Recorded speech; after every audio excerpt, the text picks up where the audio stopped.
दर्शकहरू नमस्कार। एबिसी वाचमा यहाँहरूलाई हार्दिक स्वागत छ। म अनन्त अनुराग। नेकपा भित्र देखिएका विवाद समाधान भएपछि अहिले चर्चाको विषयमा दुईवटा विषय रहेको छ। पहिलो विषय हो अब केही समयभित्रै सम्भवतः छिटोभन्दा छिटो वर्तमान मन्त्री परिषदलाई पुनर्गठन गर्ने विषय। दोस्रो, पार्टीमा रहेका पूर्णकालीन कार्यकर्तालाई तलब दिने विषय। तेस्रो महत्त्वपूर्ण विषय रहेको छ पार्टीको सङ्गठनात्मक एकीकरण बाँकी रहेको काम छिटोभन्दा छिटो सकाएर आगामी चैत्रभित्र पार्टीको एकताको महाधिवेशन सम्पन्न गर्ने। पार्टीभित्र तत्कालीन अवस्थामा देखिएको विवाद स्थायी रूपमै समाधान भएको हो वा यो तत्कालको लागि चाहिँ टालटुल गरिएको हो। केहीले यसलाई यो दीर्घकालीन होइन क्षणिक हो भनेर व्याख्या विश्लेषण गरिरहँदा हामी आज चाहिँ यिनै विषयमा केन्द्रित रहनेछौँ। हामीसँग हुनुहुन्छ नेकपाका नेता स्थायी कमिटी सदस्य समेत रहनुभएका गणेश शाहजी। कार्यक्रममा उहाँलाई स्वागत गरौँ। गणेशजी, स्वागत गर्न चाहन्छु कार्यक्रममा। गणेशजी, स्वागत गर्न चाहन्छु कार्यक्रममा। धन्यवाद। भने सुनिएन? सुनियो, अहिले सुनियो तपाईँको आवाज। आरामै हुनुहुन्छ? कुशल मङ्गल हुनुहुन्छ? अब अहिले के भन्छ सेमी लकडाउनमा कुशल मङ्गल घरमा छु अहिले।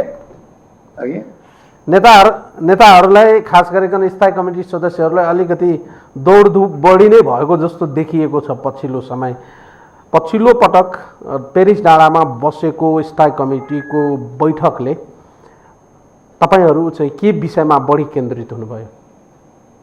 होइन, पेरिस डाँडामा स्थायी समिति बस्या होइन, पेरिस डाँडामा चाहिँ पार्टी सचिवालय बसेको हो।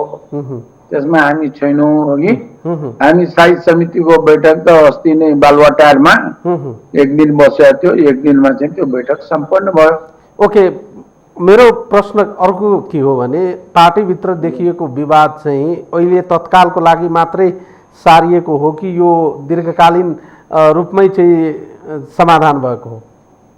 अब मेरो विचारमा के छ भने यो सबै अहिले महाधिवेशनसम्मको लागि जुन छ नि, पार्टीले एउटा कार्यदल बनाएर त्यो कार्यदलले दिएको सुझाव र स्थायी समितिको सदस्यहरूबाट आएको सुझावको अनुसार चाहिँ अहिले जुन पार्टीको बैठक स्थायी समितिको बैठकमा जुन प्रस्ताव पेश गरेको थियो त्यो प्रस्ताव चाहिँ पार्टीको महाधिवेशनसम्म हो। किनभने तपाईँ हामी सबैलाई थाहा छ कि पार्टी महाधिवेशन अगाडि यो पार्टीको जुन एकीकरणको सङ्गठनात्मक काम पनि सिद्धिन्छ र पार्टीको महाधिवेशन चाहिँ पार्टीको सङ्गठनमा पनि एउटा ठुलो व्यापक परिवर्तन हुन्छ। किनभने अहिलेसम्म यो दुई अध्यक्षीय प्रणालीबाट हामी चलिरहेछौँ। पार्टी महाधिवेशन एउटा अध्यक्ष हुन्छ, त्यसपछि हाम्रो पार्टीको जुन पनि तपाईँले केन्द्रीय समिति भन्नुहोस् त्यो चाहिँ धेरै ठुलो छ। त्यसैले त्यसको संरचना अब जुन सङ्घीय राजमा हामी जाँदैछौँ भने पार्टीको सङ्घीय संरचना, पार्टीको केन्द्रीय समिति, यो सबैको बारेमा विधानको बारेमा चाहिँ व्यापक छलफल गरेपछि मलाई लाग्छ त्यो चाहिँ नयाँ किसिमको चाहिँ संरचना बन्छ, नयाँ नीति र सिद्धान्त पारित हुन्छ, नयाँ पार्टीको विधान पारित हुन्छ।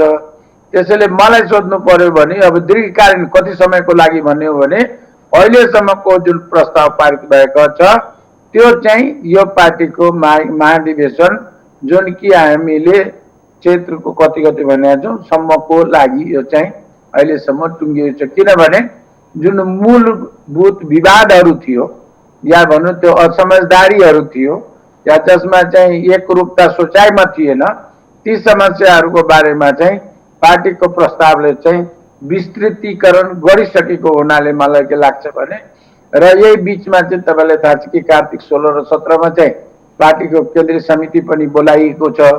त्यसैले त्यो केन्द्रीय समितिले महाधिवेशनको रूपरेखा पनि कोर्नेछ र अरू कामको पनि समीक्षाहरू गरेर तत्कालीन महाधिवेशनसम्मको चाहिँ मार्गनिर्देशनहरू दिनेछ। त्यसैले तपाईँले भनेको प्रश्नकोमा मलाई के लाग्छ भने यो दीर्घकालीन भन्दा पनि महाधिवेशनसम्मको लागि चाहिँ पार्टीभित्रको चाहे विवाद भन्नुहोस् या पार्टीभित्र जुन भनौँ असमझदारी बनोस् या पार्टीभित्रको किचुलो बनोस्, जे भने पनि त्यो चाहिँ महाधिवेशनसम्मको लागि चाहिँ अहिले सल्टिएको छ या त्यसलाई चाहिँ हामी सल्ट्याउन सफल भएका छौँ भन्न चाहन्छु। तपाईँले भने जस्तै पार्टीभित्र तत्कालीन अवस्थामा केन्द्र समिति स्थायी कमिटीको बैठक सुरु भएपछि देखिएको विवादहरू जब चाहिँ फ्लोरमा आयो, तपाईँहरूले उठाउनु भएको विषयवस्तुहरू 2-3 विषयवस्तुहरू थियो। तपाईँहरूले कुरा गर्नुभएको थियो विधिको, विधानको, पद्धतिको, अनि त्यसपछि चाहिँ नेतृत्वको चाहिँ बाँडफाँडको। अहिले कार्य जे तपाईँहरूले विषयवस्तुहरू उठान गर्नुभएको थियो त्यो विषयवस्तुहरू अब लागू हुने भयो, त्यसो भए हामी यसरी बुझ्न सक्छौँ? अहिले अब मैले के देखिरहेको छु भने पार्टीले जुन प्रस्ताव पारित गरेको छ त्यो प्रस्तावलाई टेकेर चाहिँ पार्टी नेतृत्व भन्नुहोस्, पार्टी सचिवालय, खास गरेर यसले दैनिक जीवनमा चाहिँ पार्टी सचिवालयले बढी काम गर्ने हो। त्यसको सँगसँगै सरकार छ, त्यो सरकार पनि खास गरेर 3 तहको नभए पनि 2 तहको म कुरो गर्छु, केन्द्रीय सरकार र प्रादेशिक सरकार। त्यसैले त्यो जुन अहिले हाम्रो जुन यो प्रस्ताव पारित भएको छ त्यसमा चाहिँ तपाईँले अघि पनि पृष्ठभूमि भन्नुभएको थियो कि अहिले जुन यो चर्चामा के छ भने मन्त्रीमण्डलको पुनर्गठनको कुरो होला, चाहे चाहिँ तपाईँले उठाएको पूर्णकालीन सदस्यको कुरो होला, तर मूल रूपमा अहिले के छ भनेदेखि मैले देखेको मन्त्रीमण्डल पुनर्गठनको सँगसँगै यो प्रादेशिक सरकारको बारेमा पनि अलिकता पार्टीभित्र चाहिँ छलफल हुन्छ होला जस्तो मलाई लाग्छ, किनभने त्यो पनि एउटा एजेन्डा रहिआएको छ।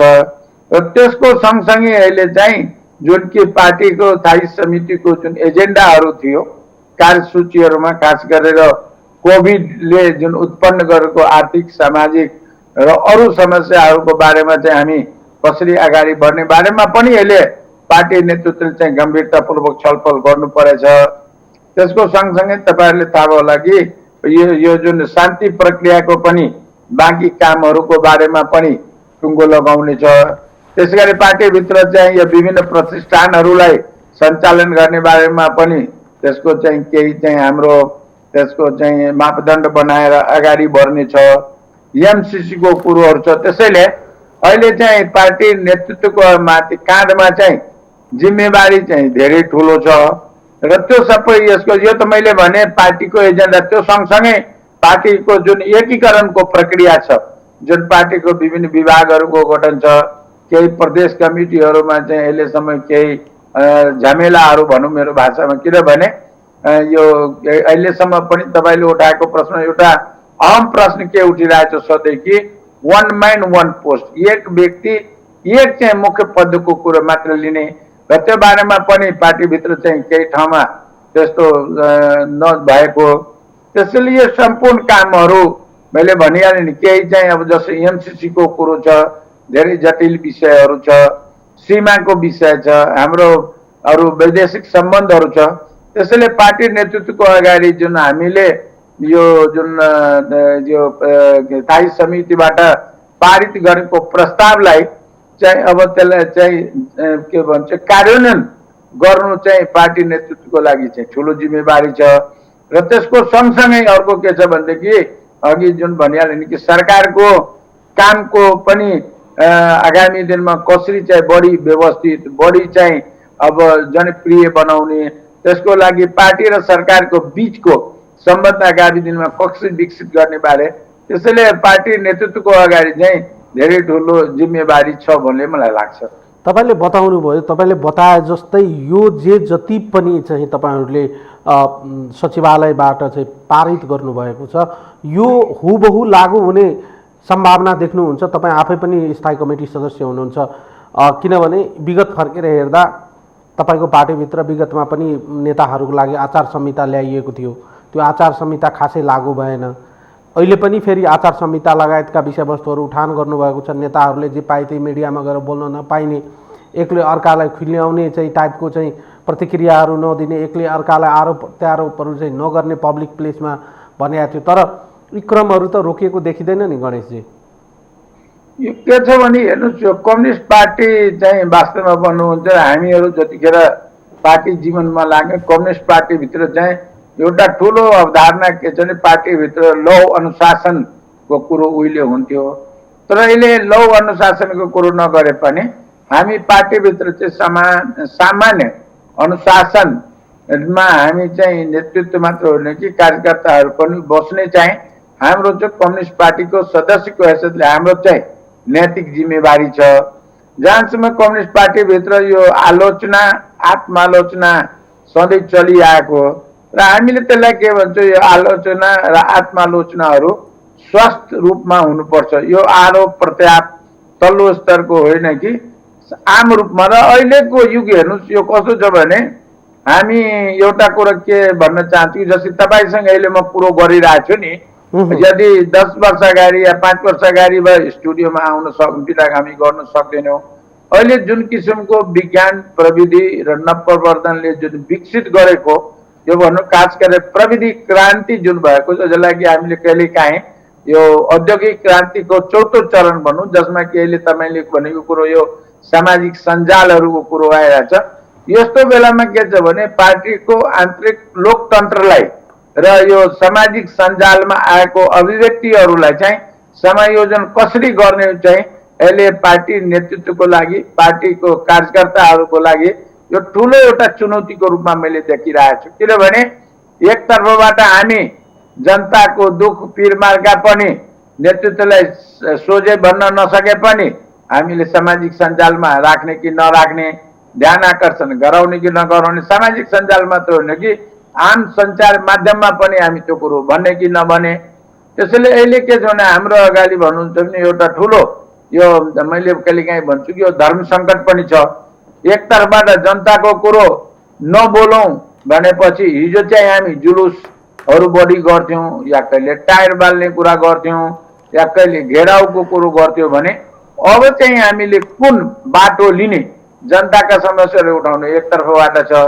र पार्टी खास गरेर अहिले कोभिड पछि र पार्टीको आगामी समयमा खास गरी यो ठुलो समितिहरू हुँदाखेरि चाहिँ नियमित बैठकहरू नबस्दाखेरि चाहिँ पार्टीभित्रको अनुशासनलाई आजको दिनमा मैले अघि नै भने यो पृष्ठभूमि कि जुन किसिमको सञ्चार माध्यम भन्नु, सामाजिक सञ्जाल भन्नु, सूचना प्रविधिको विकास भएको बेलामा यो बारेमा चाहिँ पार्टीले चाहिँ बेग्लै एउटा एजेन्डा बनाएर हामी आगामी दिनमा यो चाहिँ मापदण्ड अनुसार अगाडि बढ्यो भने पार्टीभित्र चाहिँ लोकतन्त्र पनि हुने, हाम्रो पार्टीका नेताहरूको या कार्यकर्ताहरूको भित्र जुन छ नि उकुस मुकुस या उनको अभिव्यक्तिको स्वतन्त्रता पनि हनन नहुने, र पार्टीले चाहिँ आगामी दिनमा चाहिँ यही माध्यमबाट चाहिँ सबलीकृत पनि हुने। मैले चाहिँ किनभने जनताको समस्या जब नेतृत्वको अगाडि आउँछ भने नेतृत्वले त्यो समस्यालाई पन्छाउने होइन कि त्यो समस्यालाई सम्बोधन गर्दै सरकारलाई चाहिँ हामी लोकप्रिय, किनभने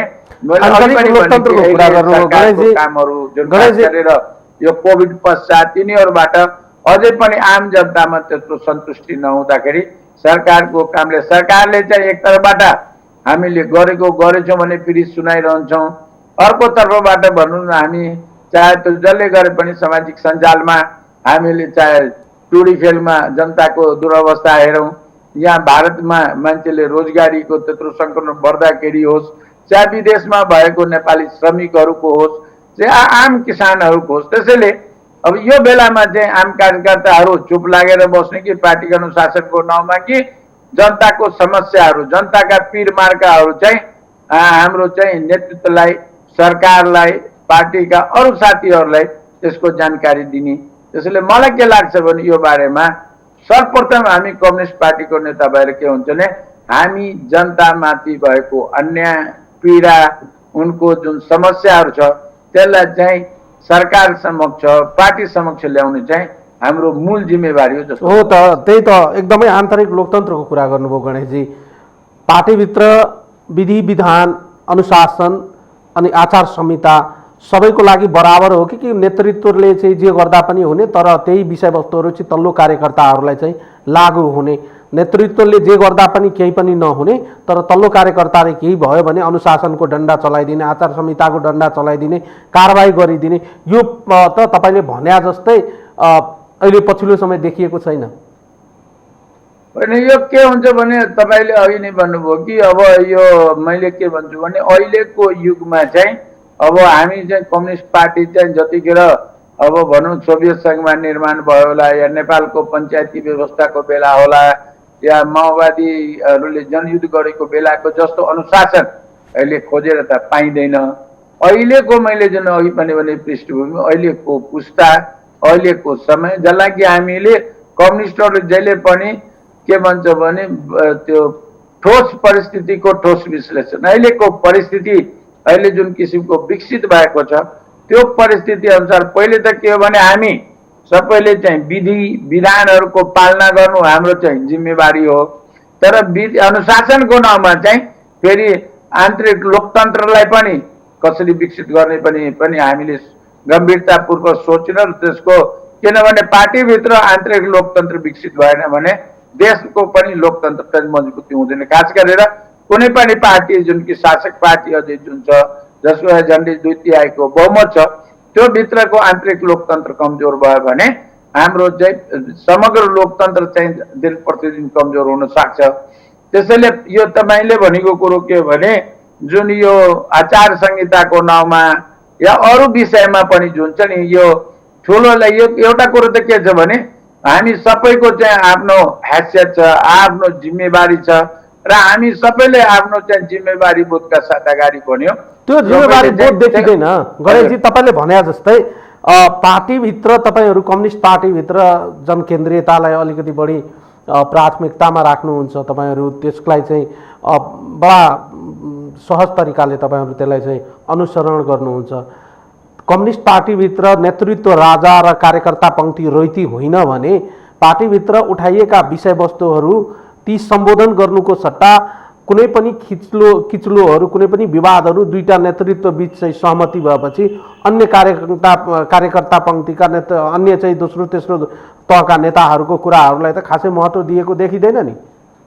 होइन पहिले के गरौँ भने कम्युनिस्ट पार्टीले चाहिँ जनवादी केन्द्रितताको सिद्धान्तलाई मान्दै आएको छ। तर यो जनवादी र केन्द्रितताको बीचको सम्बन्ध जो छ नि यो चाहिँ परिस्थिति अनुसार मैले अघि जुन भने नि हिजो पञ्चायत व्यवस्था हुँदाखेरि बढी केन्द्रिततालाई चाहिँ हामी जोड दिन्थ्यौँ। जनवादी चाहिँ अलिक थोरै भए पनि हुन्थ्यो या माओवादीले जनयुद्ध गर्दाखेरि चाहिँ केन्द्रियताले चाहिँ बढी थियो। तपाईँले थाहा छ कि कुनै जमानामा माओवादी के पार्टीभित्र चाहिँ प्राधिकरणसम्मको थियो होइन।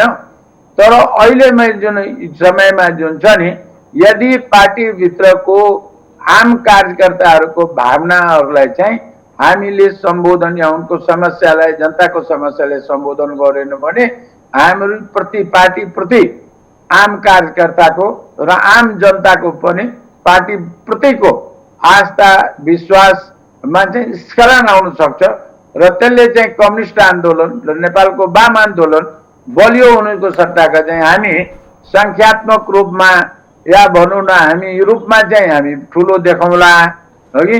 तर हामी पार्टीको जुन छ नि सङ्गठनमा जुन स्वस्थता हुनुपर्ने पार्टीभित्रको लोकतन्त्र हुनुपर्ने पार्टीभित्र जुन स्वस्थ आलोचना आत्मालोचना हुनुपर्ने यदि भएन भने हामी चाहिँ एउटा बिरामी पार्टीको रूपमा चाहिँ अगाडि हुन्छौँ। त्यसैले हाम्रो नेतृत्वलाई म पनि एउटा नेतृत्वको साथीले अहिले मैले अघि नै भने कि आजको युगमा अब आजको वर्तमान नेपालको खास गरी जहाँ कि हामीले हिजोसम्म चाहिँ केन्द्रीयताको बढी गर्यो किनभने हाम्रो राज सञ्चालन पनि बढी केन्द्रित थियो।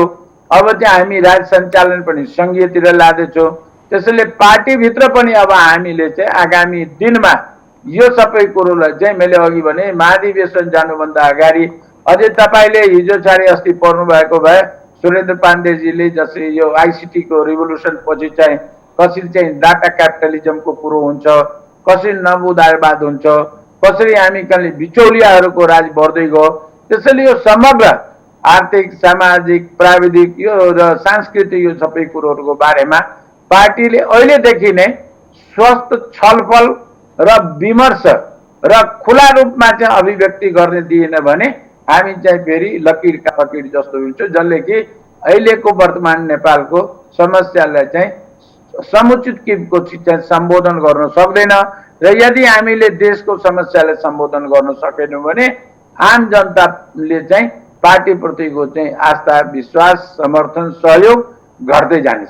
तपाईले अघि भन्नुभयो पार्टीका नेताहरूले चाहिँ देशमा र जनताको समस्याहरूको बारेमा बोल्नु पर्दछ, देश र जनताले भोगेका समस्याहरूको बारेमा एकदमै चाहिँ क्रिटिकल भएर चाहिँ आफ्ना विषयवस्तुहरूलाई अगाडि सार्नु पर्दछ। ठिकै भन्नुभयो, तर अहिले चाहिँ कम्युनिस्ट पार्टीका कार्यकर्ताहरू, कम्युनिस्ट पार्टीका नेताहरू आफ्नो सरकारले गरेका कमी कमजोरीहरूलाई पनि चाहिँ सही नै देख्ने गरेको भन्ने आरोप छ तपाईहरुमाथि। सडकमा असरल चाहिँ समस्याहरूको चाङ छ। हस्पिटलमा कोरोनाको कहरको अवस्था के छ भन्ने कुरा भनिराख्नु पर्दैन। मान्छेको किचनदेखि लिएर हस्पिटलसम्म यावत समस्याहरू असरल छ। ती समस्याहरू तपाईहरूले नदेखेको हो कि यी समस्याहरूको बारेमा बोल्न कठिन भएको हो तपाईहरूलाई? होइन, यो समस्यालाई त हामीले देखिरहेछौँ। त्यसैले तपाईँले अब जसरी भन्नुहुन्छ भने अब स्थायी समितिको बैठकमा पनि हामीले जसरी कोभिडको बारेमा, कोभिडले पार्ने प्रभावको बारेमा अब त्यसको लागि चाहिँ केही चाहिँ पार्टीले चाहिँ अब निर्देशनहरू दिएको छ सरकारलाई, पार्टीको कार्यकर्ताहरू पनि दिएको छ। तर दुर्भाग्य के छ भने हामी जति निर्देशन या सरकारलाई निर्देशन दिए पनि, पार्टी कार्यकर्तालाई दिए पनि हाम्रो आजको जुन आर्थिक सामाजिक र खास गरेर हाम्रो यो ब्युरोक्रेटिक भन्छु यो नोकरशाही तन्त्रहरू यस्तो अवस्थामा छ कि हामीले अझै पनि आम जनता जसलाई कि हामी भनौँ न मजदुर, किसान, श्रमजीवी, यिनीहरूको महिला, दलित, यिनीहरूको समस्यालाई चाहिँ हामीले उचित रूपमा चाहिँ सम्बोधन गर्न सकिरहेको छैन। हामीले मैले यसैलाई भन्छु कि आत्मालोचित हामी कम्युनिस्टहरूले आफूलाई कुनै गल्ती गर्यो भने त्यसलाई स्वीकार गर्नको लागि चाहिँ कहिले पनि अप्ठ्यारो मान्नुहुन्न। तर ती समस्याहरूले सम्बोधन गर्नको लागि जुन किसिमको पार्टीले पनि सरकारलाई दिनुपर्ने निर्देशन, सहयोग र साथ पनि नभइरहेको अवस्थामा मैले पटक पटक चाहिँ पार्टीमा पनि बैठकमा पनि के उठाएको छ, सरकार र पार्टी बीचमा चाहिँ कसरी एकअर्कासँग सहकार गर्ने बारेमा पनि अहिले कहिलेकाहीँ धेरैजनाले प्रश्न उठाउँछन् मलाई, सरकार पार्टीको हो कि पार्टी सरकारको हो? तर के हो भने कम्युनिस्ट पार्टीमा एउटा कुरो के हो भने पार्टी मातहत सरकार हुन्छ। यो कुरोलाई तपाईँले अब अहिले जुन हाम्रो कार्यकारिणी अध्यक्ष कमरेड प्रचण्डजीले आफ्नो एउटा इन्टरभ्यूमा पनि भनेको थियो कि बन्दुक कसको बलले चल्ने, बन्दुक आफै चल्ने कि हाम्रो राजनीतिक नेतृत्वले गर्ने? त्यसैले पार्टीले चाहिँ सरकारलाई चाहिँ पार्टीको चुनावी घोषणा पत्र अनुसारको काम गर्नको लागि तपाईले अघि भन्नुभयो तपाईहरुले गर्नुपर्छ। गणेशजी, तपाईहरुले चाहिँ पार्टीको विभिन्न प्लेटफर्म प्रयोग गरेर चाहिँ सरकारको कमी कमजोरीहरूको आलोचना गर्नुहुन्छ, तर सरकार सुध्रिएको, सरकार आत्मलोचित भएर त्यसलाई चाहिँ सुधारेको छैन भन्नुभयो। तपाईहरुको वा पार्टीको निर्देशनलाई चाहिँ सरकारले अनुसरण नगरेको हो भनेर बुझौँ त हामी? होइन, अब सरकारले मैले अघि नै भने नि सरकारले को प्रयास चाहिँ अब मन्त्रीमण्डल या मन्त्रीहरू या सरकारमा बस्ने पदाधिकारीहरूले प्रयास गर्दा गर्दै पनि मैले उहाँहरूलाई कहिलेकाहीँ सोद्धाखेरि चाहिँ अझै पनि हाम्रो मुलुकको जुन आर्थिक सामाजिक संरचना, हाम्रो ब्युरोक्रेटिक संरचनाहरूले चाहिँ उहाँहरूले त्यसैले अहिले नयाँ बहस जुन छ नि यो मुलुकको चाहिँ हामीले चाहिँ जुन यो छ नि यो नोकरशाही जसलाई हामी भन्छौँ नि त्यो र अरू संरचनाहरू कसरी गर्ने, जसरी हाम्रो सामाजिक संस्थानहरू कसरी चलाउने, हामी चाहिँ गरिब जनताको लागि चाहिँ अब कुनै देशले चाहिँ विभिन्न चाहिँ वितरण प्रणाली गरेको छ। तपाईँले अस्ति हेर्नुभयो एकै दिनमा हाम्रो प्याजको तपाईले भन्नुभयो सरकारका मन्त्रीहरू एकछिन चाहिँ कुदेर चाहिँ कालीमाटी चाहिँ तरकारी बजार जानुहुन्छ, एक दुई जनालाई चाहिँ सांकेतिक रूपमा कारबाही गर्नुहुन्छ, तर त्यसको चाहिँ प्रभाव खासै देखिँदैन। अझै पनि जनताले जुन चाहिँ नियति भोगिरहेका छन् त्यसको बारेमा चाहिँ खासै चाहिँ त्यसको चाहिँ दीर्घकालीन समस्या समाधानको उपायहरू खोजिएको देखिँदैन। हामी यो कुरा गरिरहँदा देशमा कुनै पनि समस्या छैन भने जस्तो किसिमले प्रधानमन्त्रीज्यूले संविधान दिवसको दिनमा टोली खेलबाट जुन चाहिँ लामो चाहिँ उहाँले वक्तव्य जारी गर्नुभयो, उहाँको वक्तव्य सुन्दा त हाम्रो देशमा त कुनै पनि समस्या नै छैन भन्ने किसिमले चाहिँ एउटा चाहिँ सन्देश दिन खोजिएको जस्तो देखिन्छ नि। अब तपाईँले जुन उठाउनु भयो सांकेतिक रूपमा पनि सरकारको कामलाई चाहिँ मैले व्यक्तिगत रूपमा सकारात्मक हेर्छु, किनभने अहिलेदेखि त्यो समाचार पछि अब यो आउने दसैँ तिहारको लागि मैले अब तपाईँले के छ भने मुलुकमा जबसम्म हामीले अघि नै भनेको उत्पादन खास गरी कृषि क्षेत्रमा हाम्रो उत्पादकत्व कसरी उत्पादन गणेशजी कसरी उत्पादन बढाउने? देशमा मलको अभाव छ भन्ने कुरा चाहिँ तपाईँलाई थाहै छ, सरकारलाई थाहै छ। सरकारले अहिले चाहिँ मल ल्याउन नसकेको यो चाहिँ तितो यथार्थ भोग्नु परेको छ नि आम जनताले। सरकारलाई यदि यस कुराको साँचो भएको भए, सरकारलाई उत्पादन बढाउने कुराको चाहिँ अलिकति चिन्ता भएको भए त सम्भवतः फरक दृश्य हुन्थ्यो नि। अब अहिले हाम्रो अब कृषि मन्त्रीज्यू लागिराख्नु भएको छ, हामीहरू पनि आफ्नो तर्फबाट। तर मैले भने नि यो लामो समय मुलुकमा एउटा कुरो त के हो भने केही कुरो सरकारको छ र केही कुरो नेपालमा म अलि विज्ञानको दृष्टिकोणबाट पहिले हेर्ने गरेको छु कि जुन किसिमको यो जलवायु परिवर्तनको प्रभाव हाम्रो देशमा बढ्यो, त्यो सबैको लागि चाहिँ हामी यो समस्याहरूको समाधान गर्नको लागि चाहिँ यो वैज्ञानिक अनुसन्धानहरू जसलाई कि हामीले विज्ञानको र अनुसन्धानमा आधारित तथ्याङ्कमा आधारित यदि हामीले नीतिहरू निर्माण गर्न सकेनौँ, कार्यक्रमहरू बनाउन सकेनौँ भने हाम्रो खालि जुनसकाएर आए पनि प्रयत्न हुँदैन। त्यसैले नेपालमा लामो समयसम्म कुनै पनि योजना या नीति निर्माण गर्दाखेरि चाहिँ अनुसन्धानमा आधारित विज्ञानमा आधारित नगरेको कुरो चाहिँ अहिले हाम्रो मन्त्रीमण्डलका साथीहरूले एहसास कमसे कम त्यसलाई महसुस गर्नुभएको छ र उहाँहरू त्यो क्षेत्रमा क्रियाशीलहरू हुन्छ। अब उहाँहरू कामको परिणाम हेर्नको लागि चाहिँ हामी 2-4 महिना पर्खिनुपर्छ। जसै केही विभिन्न कारणले मल आउनु छ, त्यसको लागि तपाईँलाई थाहा छ कि बङ्गलादेशसँग ल्याउने चाहिँ अग्रसरताले यसले साल ट्रेनिङ केही। त्यसैले के छ भने सरकारले अब चाहिँ आम जनताको समस्याहरूप्रति संवेदनशील र तादरुकताका साथ गरेर भने आम जनताको चाहिँ जुन छ नि यो हाम्रो असन्तुष्टि जब च्याङ लाग्छ अनि त्यो आम जनता चाहिँ बिस्तारै सडकमा आएर चाहिँ कुनै किसिमको आन्दोलन गर्यो भने त्यो हामीलाई सम्हाल्न गाह्रो हुन्छ। त्यसैले म तपाईँको माध्यमबाट हाम्रो पार्टीका समस्त कार्यकर्ताहरू नेतृत्वहरूलाई र खास गरेर सरकारमा बस्नेहरूसँग विनम्रतापूर्वक के अनुरोध गर्दछु भने हामी कम्युनिस्ट पार्टीको नेताहरूको हैसियतले जनताको जनजीविकाको सवालमा चाहिँ संवेदनशील भएर गम्भीरतापूर्वक त्यसलाई सम्बोधन समाधान र सहयोग गर्नेतिर चाहिँ हामी अग्रसर हुनुपर्ने सरकारको प्रमुख आवश्यकता हो। सरकार चाहिँ जन अपेक्षा अनुसार जुन गतिमा चल्न सक्नु पर्दथ्यो त्यो गतिमा चाहिँ चल्न नसकेको अथवा सरकार गतिहीनताको अवस्थामा अड्केको हो। अब यसको कस्तो छ भने यो जनअपेक्षा पनि धेरै माथि भयो जस्तो मलाई लाग्छ कहिलेकाहीँ। त्यसको लागि पनि कहीँ न कहीँ नेपालको राजनीतिक पार्टीहरू हामीहरू पनि दोष हुन्छौँ, किनभने हामीले गणतन्त्र गणेश सर जनअपेक्षा त तपाईहरुले देखाउनु भएको छ सर। तपाईहरुले चुनाव पाका हो, हामीले मत लिने होडबाजीमा तपाईहरुले यति लामो यति आशातीत जगाउनु भयो, यसरी जनतालाई उद्वेलित बनाउनु भयो, यसरी जनतालाई चाहिँ होस्याउनु भयो कि जनता त तपाईहरुलाई चाहिँ मतदान गरेर सत्तामा पुर्याए कि अब चाहिँ हाम्रो दिन चाहिँ आउँदैछ है, अब चाहिँ हाम्रो शुभ दिनहरू चाहिँ हाम्रो सामु चाहिँ छर्लङ्ग देखे तपाईहरुको चाहिँ म्यानिफेस्टोमा चुनावी घोषणा पत्रमा।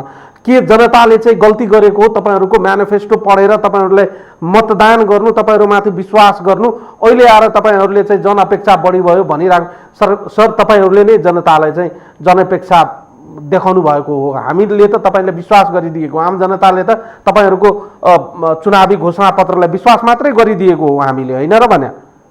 होइन, अब के छ भने हामी जनतालाई पनि बिस्तारै के शिक्षित गर्नु पर्यो भने कि कुनै पनि राजनीतिक पार्टीको चाहिँ लाई मतदान गरेपछि जनताको सम्पूर्ण काम सिद्धिन्छ भन्ने होइन, या हाम्रो पार्टीको कार्यकर्ताको काम सिद्धिन्छ भन्ने होइन। हामीले मतदान गरिसकेपछि हाम्रा निर्वाचित प्रतिनिधिहरूलाई पनि उनीहरूले ठिक काम गरे कि गरेन, उनीहरूको कस्तो के छ हाम्रो प्रतिको व्यवहार, त्यसको लागि पनि हामीले चाहिँ सचेतता गराउनु पर्ने। हामी चाहिँ अब हाम्रो मतदातालाई पनि हामीले नयाँ किसिमले कसरी सचेत गराउने सर? सचेत कसरी गराउने? नेतृत्वहरू चाहिँ प्रतिनिधिहरू चाहिँ बिचौलियाको घेराभित्र हुँदो रहेछ।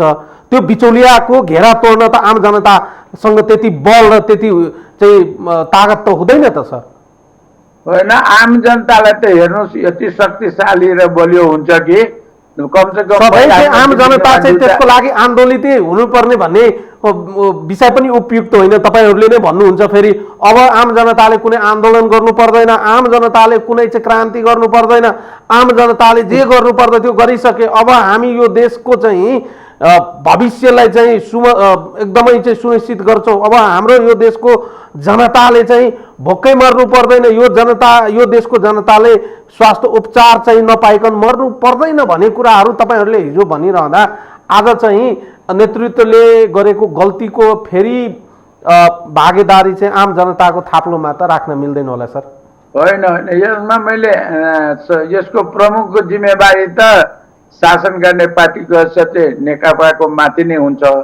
तर मैले तपाईँहरूलाई मार्फत जसरी तपाईँले भन्नुभयो नि, अहिले यो जटिल समस्याहरू आएको कारण पनि के हो भनेदेखि हामीले यो आम जनतालाई पनि जुन भनौँ न राजनीतिक प्रशिक्षण दिँदाखेरि भोट मात्र दिने काम होइन कि भोट दिएपछि आफ्नो भोटर्सले कस्तो काम गरेको छ त्यसको समीक्षा गर्ने मात्र होइन कि आवश्यकता पर्यो भने जनदबाब। तपाईँले आन्दोलन भनेको नेपालमा हामी कहाँ कस्तो छ भने आन्दोलनको यो ठुलो बन्द जुलुस टायर बाल्ने मात्र। हामी चाहिँ लामो समयदेखि एउटा के अभ्यास गर्नुपर्छ भने यो शान्तिपूर्ण दबाबको चाहिँ जहिले पनि लोकतन्त्रलाई बलियो बनाउने हो भने जुन भनौँ न हाम्रा जुन अधिकारहरू छन्, हाम्रा जुन पीडमार्का छन्, हाम्रा जुन समस्याहरू छन् त्यो शान्तिपूर्ण रूपमा हामीले चाहिँ सरकारहरूलाई जो दबाब त्यो सबै किसिम त्यसको सँगसँगै भनौँ न यहाँ हामी देशमा बौद्धिक जमात छौँ, राजनीतिक विश्लेषकहरू भन्छौँ हो कि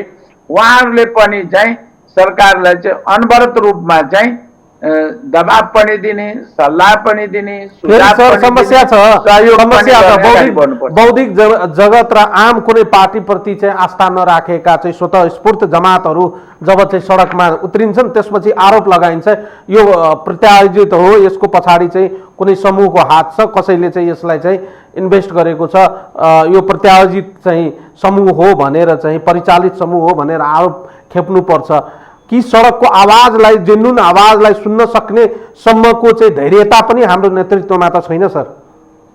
होइन, अब यो सडकको आवाज हुन्छ नि यहाँ हामी उहिले भन्थ्यौँ यो it is written on the wall छ कि यो दबाब जुन पर्खालमा या सडकमा या तपाईँहरूको सञ्चार माध्यममा भनौँ न सबै आएको जुन जनताका समस्याहरू, जनताका पीडमार्काहरूलाई यदि हामीले हेर्न सकेनौँ, बुझ्न सकेनौँ, सम्बोधन गर्न सकेनौँ भने हाम्रो चाहिँ एउटा भन्छ नि यो लिजिटिमेसी यो त्यसलाई शासन गर्ने चाहिँ वैधानिकता चाहिँ हामीले बिस्तारै चाहिँ हामी चाहिँ त्योबाट चाहिँ वञ्चित हुँदै जान्छौँ भन्ने लाग्छ। त्यसैले हामीले यस्तो कुरोहरूलाई चाहिँ मैले अघि पनि भने यसलाई धेरै संवेदनशील भएर, धेरै गम्भीर भएर, धेरै जागरुक भएर यसको सब विस्तृत रूपमा विश्लेषण गरेर समस्याको समाधान गर्नतिर चाहिँ हामी अगाडि बढेनौँ भने हामीलाई दुईटै रूपमा मैले भने नि वैधानिक रूपमा पनि हाम्रो हुँदैन, झन् कम्युनिस्टको नेताको हैसियतले नैतिक रूपमा पनि शासन गर्ने हाम्रो चाहिँ नैतिक चाहिँ बल हामीसँग हुँदैन भन्ने मलाई लाग्छ। तपाईँ अघि हामी कार्यक्रमकै सुरुवातको विषयवस्तुमा फेरि प्रवेश गरे। अहिले चाहिँ चर्चाको विषय रहेको छ तपाईँको पार्टीमा रहेका पूर्णकालीन कार्यकर्ताहरूलाई तलब मार्ने, नेकपासँग धेरै धनराशि रहेको छ जस्तो देखिन्छ, कहाँबाट बाँड्नुहुन्छ? होइन, यो मलाई लाग्छ तपाईँ यो अहिले यो विषयको चाहिँ हाम्रो अलि व्याख्या भयो जस्तो मलाई लाग्छ। म आफै पहिले पनि अब यो नेकपा संयुक्तको अध्यक्ष भनौँ या लामो समय महासचिव, उप महासचिव भएर पनि हेर्दाखेरि या विभिन्न पार्टीको राजनीतिक पार्टीको हेर्नुहुन्छ भने हामीले कस्तोलाई पूर्णकालीन भन्ने र पूर्णकालीन हुँदाखेरि हामीले आजको वर्तमान अवस्थामा उसको जीवन यापन गर्नुभन्दा पनि त्योभन्दा धेरै कम दिएर यो चाहिँ एक किसिमको चाहिँ पार्टीको दैनिक जीवन, पार्टीको दैनिक काममा दिनरात त्यही काममा जसो अहिले भनौँ न पार्टीको कुनै मैले अघि पनि कुरो गरेको थिएँ अनुसन्धानको कुरोहरू त सिधै त कोही बसेर गर्दैन जीवकोपार्जन। त्यसैले यो कस्तो छ भने अहिले पहिलेको पूर्णकालीन र अहिलेको पूर्णकालीनको बारेमा चाहिँ एउटा मापदण्ड बनाउनु पर्छ र मापदण्ड बनाएर चाहिँ त्यो अनुसारको पार्टीसँग जे क्षमता छ। मैले यसमा के जोड दिन चाहन्छु भने पार्टी सरकारमा बजी तपाईँहरूलाई थाहा छ कि पार्टीभित्रको आफ्नै आम्दानी छ, जसले हामीले हरेकले सदस्य तिर्छौँ, लेबी तिर्छौँ, सांसदहरू छ, मन्त्रीहरू छ। एक तर्फबाट पार्टीको चुनाव जित्ने या कोही चाहिँ पदमा हुने मान्छेले चाहिँ एक किसिमको र अर्को मान्छेलाई चाहिँ सामान्य चाहिँ आफ्नो पार्टी काममा जाँदाखेरि अरूसँग हात फैलाउनु पर्ने अवस्था अब अहिले छैन। त्यसैले आजको समयमा चाहिँ पार्टीले आफ्नो क्षमता अनुसारको चाहिँ एउटा मापदण्ड बनाएर को पूर्णकालीन सदस्यहरू के कामहरू छ, के जिम्मेवारी छ त्यो तोकेर चाहिँ उहाँहरूलाई चाहिँ माफ गर्नु, उहाँहरूलाई चाहिँ जीवकोपार्जनको लागि चाहिँ उहाँहरूलाई सहयोग गर्नुपर्ने आवश्यकता। म त यहाँसम्म भन्छु कि जो साथीहरू उम्रको कारणले जसलाई कि हामीले चाहिँ भनौँ न ज्येष्ठ कम्युनिस्ट भन्छौँ, उहाँहरू जसले कि जीवन पर्यन्त चाहिँ इमान्दारीपूर्वक पार्टीको काममा लाग्नु को लागि चाहिँ आवश्यक रकमहरूको व्यवस्था चाहिँ पार्टीले गर्नुपर्ने चाहिँ अहिलेको आवश्यकता छ। तपाईले अघि बताउनु भयो एउटा चाहिँ मापदण्ड बनाएर चाहिँ पूर्णकालीन कार्यकर्ताको परिभाषा र तिनीहरूका क्याटेगोरी चाहिँ छुट्याएर दिनुपर्छ भन्ने कुरा तपाईहरूले जहाँबाट दिए पनि यो राष्ट्रिय ढुकुटीलाई चाहिँ दोहन गर्ने विषयवस्तुसँग केन्द्रित हुन्छ कि हुँदैन? होइन, यसलाई चाहिँ फेरि म फेरि स्पष्ट गर्न चाहन्छु कि पार्टीले आफ्नो आन्तरिक जुन छ नि आर्थिक हिसाब पनि पारदर्शी र आम जनतालाई बनाउनु पर्छ। किनभने म पनि पहिले सानै पार्टी चलाउँदै सर, नेपालको कुनै पनि राजनीतिक दलले अहिलेसम्म आर्थिक रूपमा पारदर्शिताको सवालमा प्रष्ट रूपमा जनताको सामु एउटा पिक्चर देखिने गरी चाहिँ कसैले गरेको देखिँदैन सर, कुनै पनि पार्टीले गरेको छैन। हामीले अहिलेको युगमा चुनावमा एउटा नेताले चुनावमा तपाईँ पनि आफै चुनाव लड्नु भएको छ, चुनावमा एउटा नेतालाई चुनावमा खर्च गर्न चाहिँ निर्वाचन आयोगले मापदण्ड तोकिएको छ, तर कुनै पनि नेता यस्तो छैन त्यो नेता त्यो मापदण्डभित्र रहेर चुनाव लडेको, त्यसको 5 टाइम्स 6 10 टाइम्स 20 टाइम्स चाहिँ बढी खर्च गरेर चुनावमा चाहिँ चुनावको प्रतिस्पर्धा हुने गरेको दुःखद घटनाक्रम त हामीले नेपालमै देख्न पाएका छौँ सर। हो, योसँग म सहमत छु। त्यसैले मैले धेरैचोटि चाहिँ अरू अनौपचारिक या औपचारिक बैठकहरूमा पनि या मेरो अन्तर्वार्ताहरूमा के भनेको छु भने हाम्रो निर्वाचन प्रणालीको बारेमा पनि हामीले एकचोटि गम्भीरतापूर्वक छलफल र यसलाई कुन रूपमा बनाउने, जस्तै यो पार्टी सम्बन्धी निर्वाचन सम्बन्धी जुन कहिलेकाहीँ आउँछ कि सरकारले नै यो के भन्छ निर्वाचन खर्च बेहोर्ने। त्यसैले यो जुन हाम्रो निर्वाचनभित्र आएको विकृति विसङ्गति, तपाईँले पैसाको मात्र होइन, अहिले त निर्वाचनमा जुन आपराधिक तत्त्वहरूको बोलबाला, अब पार्टीहरूले पनि कहिलेकाहीँ आपराधिक प्रवृत्तिका व्यक्तिहरूलाई नै चुनाव जित्न सक्छ दिने जुन छ, यो सबै पार्टीभित्र जुन यो लोकतन्त्रपछि भित्रिएको चाहिँ विकृति र विसङ्गतिको विरुद्धमा पनि कम्युनिस्टहरूले लड्नुपर्ने अहिलेको आवश्यकता छ। त्यसैले हामीले आगामी दिनको देशको शासन प्रणाली, पार्टीको आन्तरिक जीवन, पार्टीको आम्दानी खर्च, हाम्रो नेताहरूको, मैले धेरैचोटि यो नेताहरूको बारेमा पनि नेताहरूको जीवनशैली, किनभने तपाईँले उठाएको कुरोसँग म सहमत छु कि अबको यो जुन किसिमको हाम्रो निर्वाचन प्रणालीहरूले अब चाहिँ यो धनी या बदमाश या यिनीहरूले मात्र राज गर्छन् र यसले चाहिँ राजनीतिक संस्कार नभएको व्यक्तिहरू सत्तामा पुग्यो भने जनता जसले पनि पीडित र दुखित भइरहन्छ। र यो कुरो हामीले आम जनतालाई पनि प्रशिक्षित गर्नु छ कि पैसा लिएर उनलाई भोट नदिने त्यस्तोलाई। त्यसैले यो अब नेपालले चाहिँ यो जुन किसिमको यो चुनावमा आएको विकृति र विसङ्गतिसँग हामी कसरी पार पाउने भने यो चाहिँ धेरै ठुलो मलाई लाग्छ यो मुलुकको अहिले समस्या हो।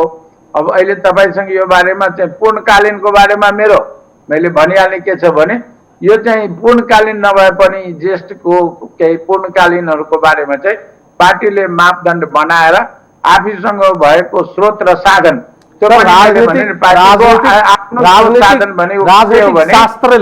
राजनीतिक शास्त्रले राजनीतिक भनेको सेवा हो, यो जागिर पनि होइन, व्यापार पनि होइन भनेर चाहिँ भन्दो रहेछ, भनिन्छ।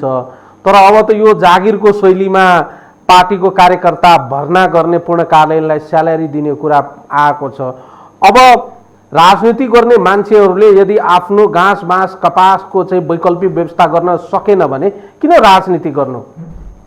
होइन, हेर्नुहोस् यो कस्तो छ भने तपाईँ हामीले के बुझ्यौँ भने नोकरी भनेको 10-5 हो, यो चाहिँ कुनै तलब होइन के। यो उहाँहरूलाई चाहिँ पार्टीको आफ्नो दैनिक जीवनमा कहिले पर्ने अब समय, मैले अघि नै भने कुनै जमानामा पार्टीका नेताहरूले चाहिँ अरूसँग मागेर हात पसारेर पनि गरेर हामी हिँड्थ्यौँ। माग्न त अहिले पनि मागिरहेकै छन् सर, माग्न त अहिले पनि मागिरहेकै छन्, अपारदर्शी रूपमा, गोप्य रूपमा। त्यो भनाइ के हो भने हामीले यो धेरैचोटि यो उठाएको छौँ कि त्यसैले कम्युनिस्ट पार्टीमा काम गर्ने हरेक सदस्यले चाहिँ पार्टीको लेबी बुझाउने, पार्टी सङ्गठनमा आउने, पार्टी विधान मान्ने।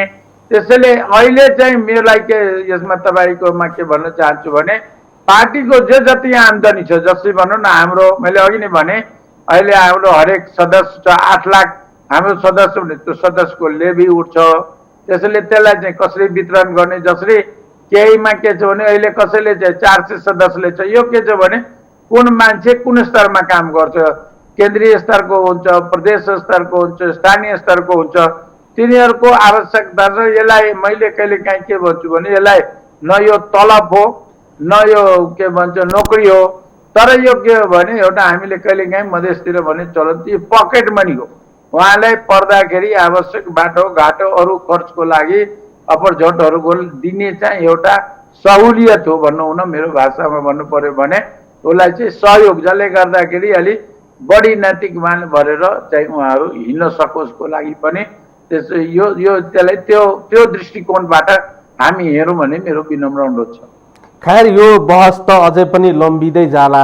अर्को एउटा प्रसङ्ग जोड्न मन लाग्यो। अघि चाहिँ मैले मन्त्रीमण्डल पुनर्गठनको विषयलाई अलिअलि कोट्याएँ, तर फेरि पनि म सोधेँ, मन्त्रीहरूले चाहिँ काम गर्न नसकेको अवस्था हो अहिले। प्रधानमन्त्रीज्यूको जुन स्पिरिट छ त्यो स्पिरिटमा चाहिँ अहिलेको मन्त्री परिषदमा रहनुभएका मन्त्रीहरूले सोही गतिमा काम गर्न नसक्नु भएको हो। त्यही कारणले तपाईँहरू वा पार्टीले चाहिँ पुनर्गठनको आवश्यकता ठानेको हो कि यो व्यवस्था हो?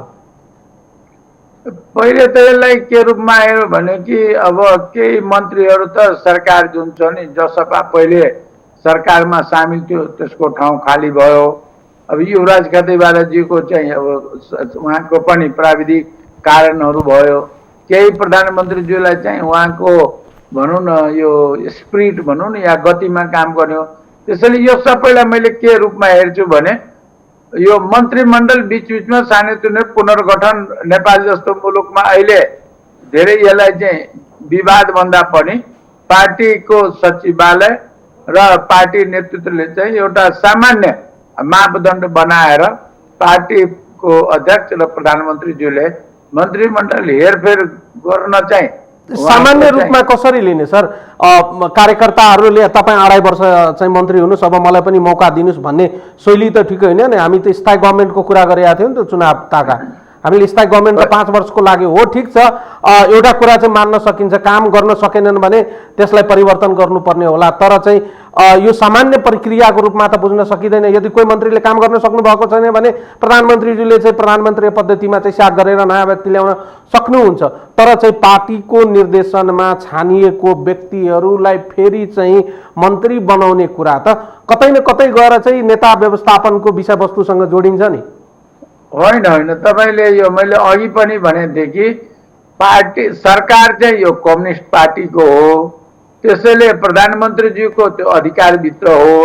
तर उहाँले त्यो अधिकार प्रयोग गर्दाखेरि चाहिँ पार्टी नेतृत्वसँग चाहिँ सामान्य के एउटा मापदण्डहरू अपनाउने, कस्तो गर्ने बारेको चाहिँ सल्लाह लिन चाहिँ उपयुक्त हुन्छ। अनि मात्र उहाँ पार्टी र सरकार बिचको, मैले योभन्दा अगाडि पनि भनेको थिएँ कि पार्टी र सरकार बिचको सम्बन्ध, पार्टी सरकारलाई चाहिँ बढी क्रियाशील, बढी चाहिँ भनौँ न परिणाममुखी बनाउनको लागि चाहिँ पार्टी नेतृत्वले पनि त्यो सहयोग सल्लाह र उहाँहरूको सुझाव लियो भने राम्रो हुन्छ मलाई लाग्छ।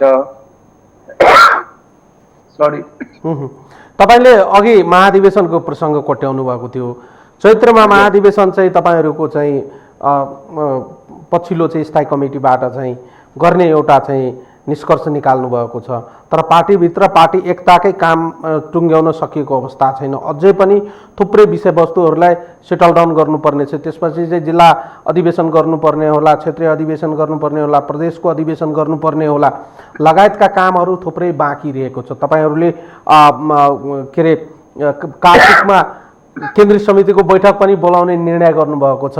यसरी सरसर्ती हेर्दा जुन चाहिँ महाधिवेशनको समय तोकिएको छ, यो समयभित्र जति पनि पेन्डिङ कामहरू छन् त्यो कामहरू सिद्ध्याएर सकाएर महाधिवेशन गर्ने सम्भावना देख्नुहुन्छ? अहिलेदेखि किन यो प्रसङ्ग कोट्याउन थालिएको हो भने समय धेरै तपाईहरूसँग पनि छैन कामको चापको हिसाबले, र अर्कोतर्फ चाहिँ हामी कोरोनाको कहरको बीच चाहिँ जीवनयापन गर्नु परिरहेको छ।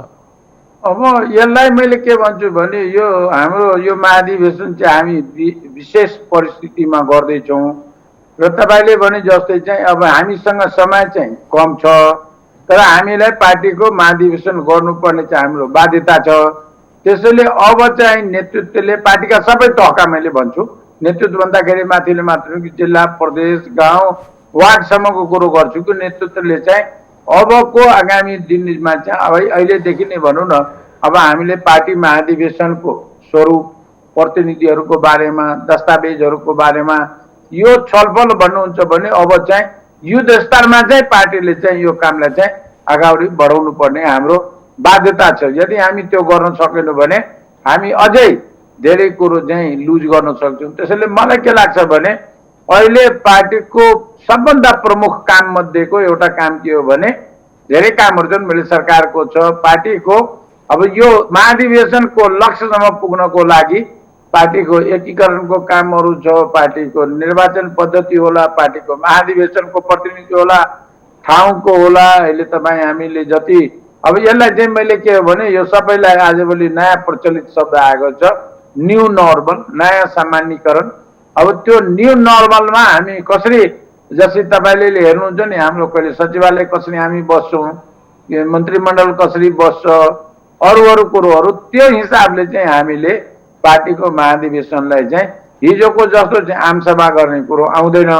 तर पार्टीको चाहिँ यो विशिष्ट परिस्थितिमा यो विशेष एकता महाधिवेशन गर्नको चाहिँ हामीले चाहिँ आफ्ना चाहिँ नर्महरू जसलाई कि न्यू नर्मल भन्छौँ हामी, नयाँ हामीले बनाएर चाहिँ अगाडि बढ्नु बाहेक हामीसँग अर्को विकल्प छ। धन्यवाद समय र संवादको लागि गणेशजी। भर्चुअली जोडिएर तपाईँको पार्टीको बारेमा सरकारको बारेमा जे जति विषयवस्तुहरू हामीसँग सेयर गर्नुभयो यसको लागि म धन्यवाद दिन चाहन्छु।